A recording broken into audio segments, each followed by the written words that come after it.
Sentinels got eliminated from Masters Toronto by Fnatic, and they did so playing this comp. Now, this is an interesting comp to play post-Teo nerf, right? It is the G2 comp. You are playing a Waylay in June 2025, and that is not a good idea. Now we're actually going to start off here with a round number 6 center on the defensive side, where they are going to go for this kind of fast tiles crunch just here, and this is actually what Waylay is good at. This is the one of the few things that Waylay can actually be quite successful at, as we're going to see right now. Well, Sentinels. Still got Kayak though. Sentinels, but actually a set piece out towards mid here. Yeah, and look at the pressure coming out of B main too. It's kind of looked towards middle, but I promise you there's more of us here. And there is. They're fighting together. Sen kick up the pace, and they rip apart Fnatic. Okay, so this is just kind of a really cool little idea from Sentinels overall here. Obviously, they're going to go for the early KO flash. They're going to put this smoke here. I kind of, this has layers to it, right? So we're going to put this smoke here so that we can dash into it. You know, often what happens on these tile crunches is, right, you'll get the duelist, you know, going in here, and then, you know, people go, whoa, whoa, freak out, and then these guys will kind of come later. Well, this one is a bit delayed. It's kind of interesting, where, you know, they go for, you know, the dash in here, then they're going to ult this. It's going to give these guys the time to also kind of wrap around here and get there in time as well. So kind of an interesting twist here from Sentinels overall. So we're going to see the ult come out just here in a second, and obviously Fnatic, you know, having not seen this kind of thing before, they end up dying there, just there, and then Zekken is good enough to get that kill just there as well, right? So we're going to end up ultimately in a 4v2. The thing is, actually Sentinel's still going to lose this round, you know, which obviously isn't great. Now, long-time fans of the channel will know that in these kind of situations, one thing I often say is when the spike gets dropped, particularly in a position like this, where, you know, this isn't really something you can probably defend that well, right? Like, especially when the smoke is still alive, like one smoke and they're going to get this spike back pretty much all of the time. You know, one thing that I say is, like, you know, just leave it, right? Like, just try and actually now get out, retreat, get back into normal positions. They're going to waste quite a bit of time and probably some resources to get the spike back in and of itself. And then you just play a normal, you know, 4v2 round that you should be fine in converting somewhat, right? And because you know that any team in this situation is going to come back for the spike, right? Because they have to, right? So they're always going to come back for the spike. So if you have the chance to maybe get out, you should. In this case, Sen, you know, don't. They kind of stick around, but, you know, they do lose the spike pretty early on there. And then Fnatic here are just going to essentially walk down mid and look for the next kill. And this is the problem sometimes you can get into in these situations, is that it can get pretty scrappy and messy because you just haven't been in these situations, right? So now they finally realize the spike is gone, right? Because they didn't actually have eyes on the spike. So now these guys start to go and be like, oh, they must be going A, right? Oh, yeah, of course they're going A now. So these guys start to run off. But now Zekken doesn't have a teammate there to help him in this situation when they're actually coming out towards mid. So he's now going to die to Alpha just there, right? And so now you end up in this tricky spot. And actually, Zelsis, you know, is in an interesting spot. And he's just going to play it kind of conservatively. You're still in a 3v2 here, so I can understand that.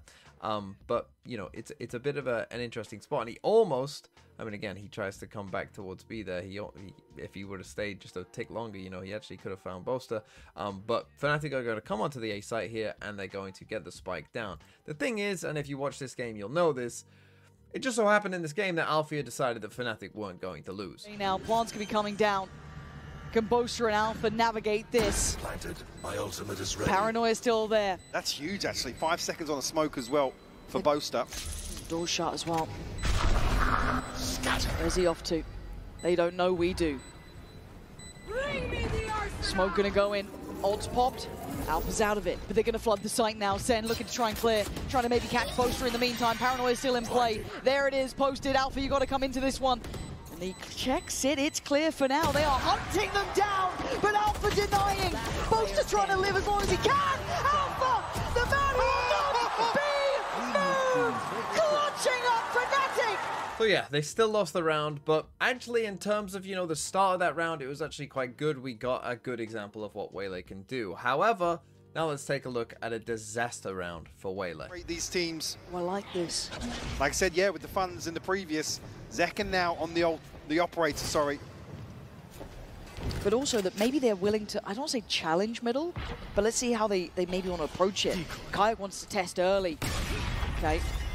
Well, I was going to say, what was the plan? Really awkward. Okay, so it doesn't look great when your Waylay player clearly isn't that comfortable with playing Waylay, right? It really does beg the question when we've got a duelist player who's, you know, very good at Jet, very good at Wraith, very good at Neon, very good at Yoru, that we put him on a duelist that, you know, he does that on, right? Because if it's any other duelist that he plays, he's not doing that. You know, he's not making a basic mistake like that where he kind of essentially just uses the wrong piece of util, right? Like he needs to actually dash away here and instead, you know, just teleports himself back to death.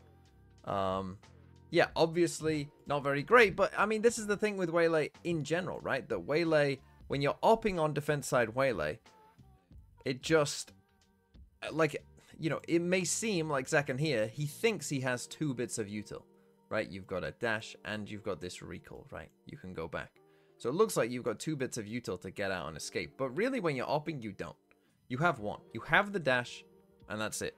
Because the thing is with this, as you see here, Zekken trolls with it and dies. But even in other circumstances, right, where really what that ability is meant to do is you put it somewhere safe, you know, and then you run out with it, right? Well, that's not something you want to do with an op. You know, you don't want to, like, you know, run out with an op. Because this kind of thing will happen, right? Where he's put it down somewhere, and now you're trying to run out with it, but you can't go back here because it's an op, right? So you shoot 1 shot, and then you're just dead. You know, they're instantly just going to run at you and just kill you, right? And that's the problem. That this ability, defense side, it's not an opping ability.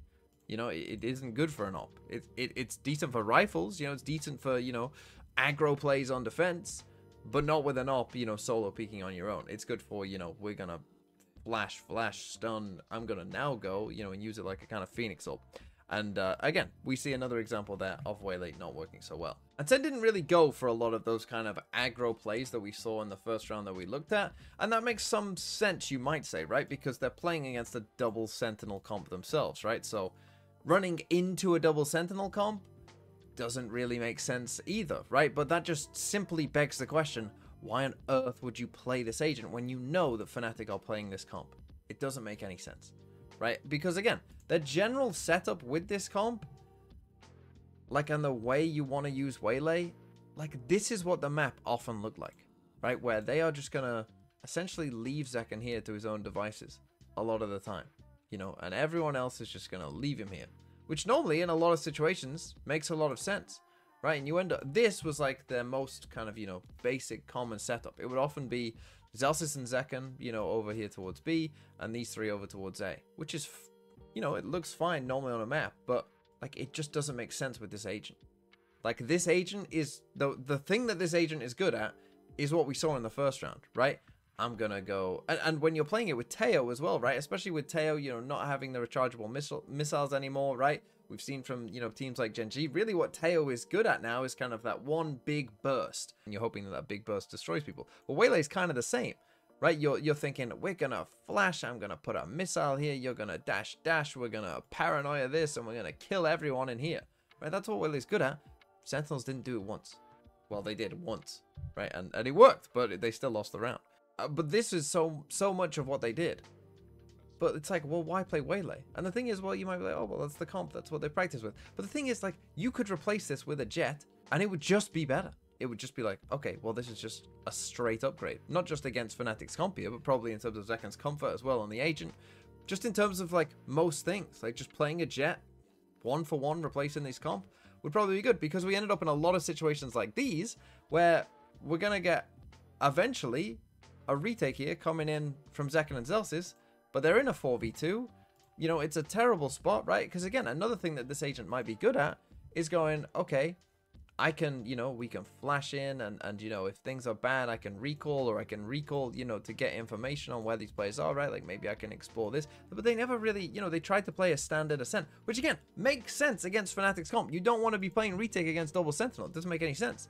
But then you also probably just don't want to be playing this agent that isn't very good and doesn't fit that style either. Well, cleared out by Boaster, besting the other IG out, and Kron in support, not letting them fight alone. Security found for the plant. Zelsis, just a formality. And even on attack side, it didn't really work that well either. Sentinels, are we going 3? Or do you have it in 2? Only 4 rounds to their name. It is a long path back. We did see that face-off initially in the first half between Zekken and Alpha. Certainly more so here in the second. So set piece going to come through for the Sentinels. Zekken up close and personal. Doesn't find any contact. Actually, okay, so not the best entry there, but this is another thing that you just have to sacrifice with Waylay, right? Which is just in terms of your entry positions. Because you don't have, you know, the kind of the toolkit here, right? You don't have any smokes to kind of help you. I mean, we're going to see great value here from the Thorns, right? Look at this. We're doing like our full exec, but the Thorns just completely stop us in our tracks. Really, really good. Gives time for Kron to rotate over. But Zekken's going to come into this corner, right? And this is the thing, right? You wouldn't see like a Jet, you know, or a Neon on this map, you know, come into kind of these safe corners here, right? You know, obviously a Jet would be coming probably up here, you know, ready to attack onto this. And this is part of the problem, right? That, hey, we've got this great Omen Flash. Kayak is suppressed getting Omen Flashed here. He's in a lot of trouble, right? Are we going to kill him here? No, because I have to come into this corner. Not only that, we've got Chronicle behind my head. I'll just move me here. He's down here, right? He's going to get flashed. He's going to actually run all the way across this. Do we see him at any point? No, partly because we get a good Omen Flash coming from Boaster, but also partly because my Duelist, you know, it en route to here, you know, is going to get, I guess, slightly team blinded, and I guess it doesn't show Chronicle on the map here, is my guess, because obviously if Chronicle comes up on the map, you know, from Zekken seeing him, you would think that Sen would very quickly be like, you know, we got to kill him. Instead, as we see, you know, what happens is that Zekken is completely unaware of him. And he's just going to think that everything's fine and dandy and clear. And instead, you know, we die, right? And we go 1 for 1. And then from here, Fnatic again do a good job, and Alphia again decides that Fnatic aren't losing this game. Yeah, Kron having that corner uncontested was wild. It felt like they checked off every other part of the map. It was a very well crafted approach, but still, does a bit of damage. And look at the rate. 34 HP and tucks in towards help. Looks like Short is the way forward here. Slow and steady for Fnatic once again, waiting, and Sentinels tired of it. Try and get involved again, punished. Zealous is the only one to make out with a positive trade here, and he's fallen. Alpha. Okay, and then let's finish here with round number 18. And again, this is just one of those where I'm not really sure what Sen are doing, right? So again, they're grouping up here. They went for a lot of fast execs, which again is kind of what their comp is somewhat designed to do, right? Okay, I can understand that. So they get this early flash here, and look, playing against this Fnatic comp, you know, on defense isn't easy, but now they're gonna go for this, you know, flash over the top here from the KO, which kind of looks like, you know, what would be, you know, like, we've used one flash to take B main, we're now using the second flash here. That kind of looks like a go button from John, but you'll see that, like, nothing else comes in, and it's just Zekken swinging on his own, you know, with the ability to TP back out, but again, he doesn't. It's a great shot by Kayak, right, to take him out there. But again, it's just not quite there. And I don't really know necessarily what. I mean, maybe this is a good way of using Waylay. To be honest, maybe this is the way you should be using Waylay, right? Which is just using the TP to set up potentially an initial fight. I don't know. Maybe that is the best way of using it. But again, it just seems a little weird because now we've used both KO flashes, but you know we weren't ready for an exec, right? We've done no smokes. We're all grouped up as 5 as well. It just seemed a little bit strange, this one. But really, I wanted to show this round for what Fnatic's setup was, right? I don't even care that much about what Senna did in this round. I want to show you what Fnatic's setup is, because I think that this is so cool. I think that this is just amazing. And again, Fnatic have a lot of tools here on defense, right? You got a Yoru who could be anywhere TPing across the map. You got a Chamber to deal with as well. You got the Vice utility to deal with. You got, you know, Onoma Paranoia stopping any exec as well. Like, you know, it's rough to play against this, but I love this from Fnatic, right? So Sen, they think they're being clever here. They think, you know, oh, we've got them, you know, we're gonna fake this A hit and then come back towards B, right? Oh yeah, that makes a lot of sense. Let's do that instead, right? Yeah. So, oh, I can hear the chamber trap here. So, oh yeah, let's go and destroy that chamber trap, right? Oh yeah, now they're gonna believe. Hey, we destroyed their Sentinel util here. They're gonna believe in this kind of, you know, this is where we're going, guys. We smoked this off. Trust us. But this is where this setup is so genius, right? Because Fnatic know that is a round that, you know, Sen and a lot of other teams, you know, hey, let's destroy some Sentinel util and then go back to where we initially started. But we've got second Sentinel util here, so they don't trip it. They don't realize, they don't quite hear the wall. right? They don't quite hear that it's there. You have to get very close to the wall to realize it's there, and they don't. So what did Fnatic do? Well, look at them. Oh, we've been shooting bullets. We've actually, you know, got into this place. We smoked it off. But look at Fnatic. We know what is about to happen. We've got this perfectly red. We got 4 people over here on this side of the map. And I just thought it was a really, like, cool setup, because normally you would think, like, why would you put both bits of Sentinel util right next to each other? But that is why. Why further pressure now, and actually confirmation here of presence in B main. Oh, okay, bang. And look at the time, though. We're down to 10 seconds. Kwon just turreting about, and they've got to try and power forward. Kayak's still alive. Yeah, he's down to 15, but his presence alone is a problem. Sen looked lost without a...